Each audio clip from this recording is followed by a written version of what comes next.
El Museu d'Art de Cerdanyola acaba de rebre la donació de 14 peces de l'artista Marian Espinal. Es tracta d'un dels llegats més importants que ha rebut el museu en els darrers anys. El llegat està format per diferents olis, dibuixos, tant de l'artista com d'alguns dels creadors del seu àmbit. Iniciem l'exposició amb aquesta fotografia que recull la imatge de l'artista al seu estudi de Cerdanyola. I és que Marian Espinal va pertànyer a aquesta generació que va triar Cerdanyola com a lloc d'estiueig, aquesta colònia d'artistes noucentistes de Cerdanyola, que entre els anys 10, 20 i 30 van focalitzar no només el seu lleure, les seves vacances aquí en el poble, sinó també la creació. En Marian Espinal és un dels artistes imprescindibles del noucentisme i una de les peces clau del que seria aquesta colònia. Podríem dir que va ser el catalitzador i el dinamitzador, junt amb Jaume Mimó i amb Viladomat, amb Josep Viladomat, del que seria l'activitat cultural de Cerdanyola durant aquelles dècades. Si ens acompanyeu, a l'exposició podem veure una de les obres més icòniques del noucentisme, que és aquest Nen i Estel, que és una peça que en ella mateixa reprodueix algun dels estereotips o algun de les característiques més celebrades d'aquest moviment artístic del noucentisme, que bevia del mediterranisme, que va crear una estètica a partir de l'evolució del que va ser el modernisme, però centralitzant-se en aquesta visió al Mediterrani i amb aquesta influència de la pintura de Cézanne, un principi més modern i després cap a la recuperació d'elements més clàssics. Amb aquesta peça veiem, com dèiem, alguns dels elements icònics, aquest paisatge del mar, que bé podria ser la Costa Brava, amb els pins, les atzavares, les orenetes, tots aquests elements que acaben convertint-se en tòpics d'aquest moviment. És una peça molt important, que ha estat a exposicions del CCCB o a la Fundació Miró recentment, i és una de les obres, de les joies d'aquesta donació que sobrepassa l'interès estricte de Cerdanyola. A l'altra banda veiem dos petits exemples, dos retrats que li van fer alguns dels seus amics. En aquest cas, el caricaturista Jaume Passarell i el dibuixant i pintor Frederic Masriera. I són només dos testimonis de la gran xarxa de relacions que va establir Marian Espinal i que dona a fer una extensa correspondència, que és un dels tresors que encara conserva la família i on hi ha representat des de Joan Miró a artistes i a intel·lectuals més concrets que estaven a Cerdanyola, com crític d'art Just Cabot, Jaume Mimó, Francesc Juventeny, i que tota aquesta xarxa de relacions del noucentisme i Cerdanyola que connecta aquestes dues realitats es pot llegir a partir d'aquesta riquíssima correspondència. També són dues obres molt celebrades en l'àmbit del que seria l'art català, els dos paisatges de Mura, dues peces realitzades a l'any 17 i que representen també aquesta visió cézanniana, moderna, de l'inici del noucentisme. Mura és un dels pobles més importants amb la biografia d'Espinal, ja que serà en aquest estiu on coneixerà la seva dona, Maria Vancells, i són dues peces, com dèiem, exquisides i que reprodueixen el mateix paisatge en dos moments diferents del dia, al matí i la tarda. També dintre d'aquesta mateixa producció de primeríssima època tenim el retrat d'Andrea Espinal i Armengol, de la seva germana, que és un dibuix a carbó, també que dona fe d'aquesta qualitat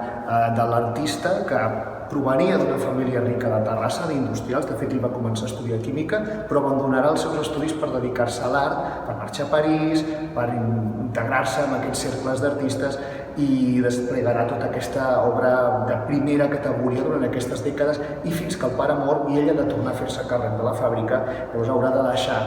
l'art en un segon terme, el deixarà pels estius de Cerdanyola, diguéssim, i acabar una prometedora i riquíssima trajectòria professional. També en peces d'aquesta mateixa època trobaríem el retrat de Maria Vancells, la seva dona, aquí en aquest interior llegint, que es correspon a l'interior de la Torre de Cerdanyola, o bé una peça excepcional, que és l'escena interior també a Cerdanyola, la seva dona i la seva cunyada recollides en aquest sofà de la Torre, que seria una escena, com dèiem, d'una de les peces de més qualitat de l'exposició i que recull el millor d'Espinal, aquests interiors amb aquesta essència, aquesta influència francesa, on la imatge ha estat reduïda amb aquest estudi dels colors molt exquisit, molt acurat i amb una imatge molt íntima, una escena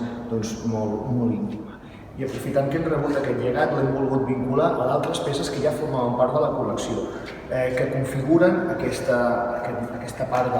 àmbit de la mostra, que està molt vinculat a la memòria democràtica, i on s'exposa, per una banda, el retrat perdut i retrobat de l'Adelaida Espinal, i per altra banda, les nines, les retallables de la Guerra Civil. Aquest retrat va ser donació de la família Juvanteny, va entrar dintre de la donació que va fer la Paquita Juvanteny de bona part del seu estudi, i durant molts anys va estar sense identificar el museu fins que contactem amb l'Adelaida Espinal, una de les filles d'en Maria Espinal,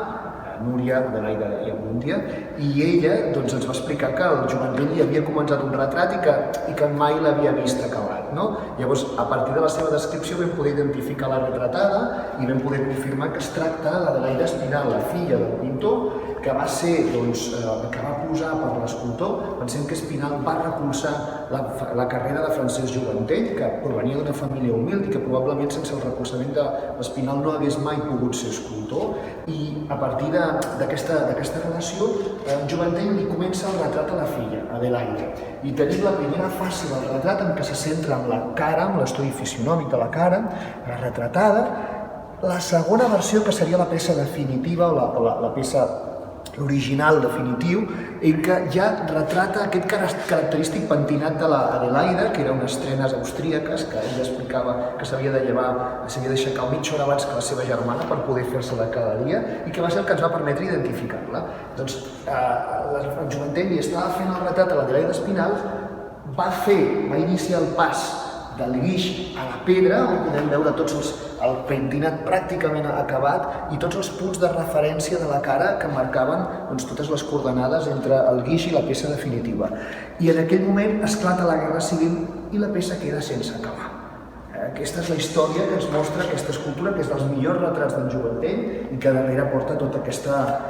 bagatge que ens apropa a la nostra memòria democràtica. Com també ens apropa en aquella època aquesta petita vitrina amb tot un seguit de retallables que ens van donar també les germanes Espinal al museu, quan ens van explicar que durant la Guerra Civil la família, com molts estiuejants, es van refugiar a la casa de Cerdanyola. Sobretot el 38, que va coincidir amb els bombardejos més intensos sobre la capital, sobre Barcelona, i moltes d'aquestes famílies es refugiaren a Cerdanyola, i durant aquella època, amagats a la casa, al soterrani, el fill, el pare, per entretenir a les filles, els hi va fer totes unes nines retallables a partir de les revistes que tenien, amb la moda que sortien les revistes del Decí d'allà i les revistes del moment, i és un document exquisit, fantàstic, d'aquestes nines dibuixades per l'Espinal, pintades per les seves filles, i que recull, al marge d'aquesta visió, ens apropa la història dels infants i de la moda fins i tot, sobretot té una potència enorme per descriure un episodi quotidià però molt intens també i molt especial del que va ser la Guerra Civil. A l'altra banda, acabem l'exposició amb dos àmbits, un centrat amb la que va ser també una de les persones o professionals de la cultura i de l'art que va ser recolzada, o podríem dir fins i tot descoberta, per Mariana Espinal, i en últim àmbit tractarem el que és el paisatge. En aquesta peça, que podem veure també que centra l'exposició,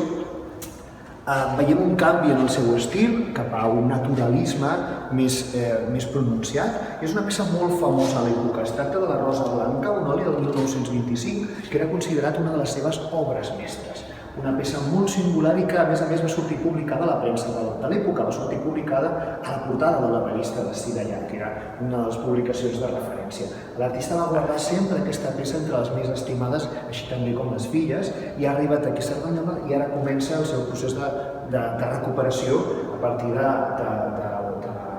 l'aplicació dels protocols de conservació preventiva, primer de tot per estabilitzar la pintura i després la futura restauració. Com dèiem, aquesta peça va ser molt celebrada i apareix amb altres obres seves reproduïdes, sobretot amb aquest interior que veiem espectacular, aquest nu ajagut, que té dos elements d'interès màxims. Per una banda, la reproducció de la Rosa Blanca, aquí al final, es tracta d'un interior de l'estudi de l'artista, això era el seu taller, on ell penja la Rosa Blanca i a sobre d'aquest llit amb una indiana jau la model de Cerdanyola.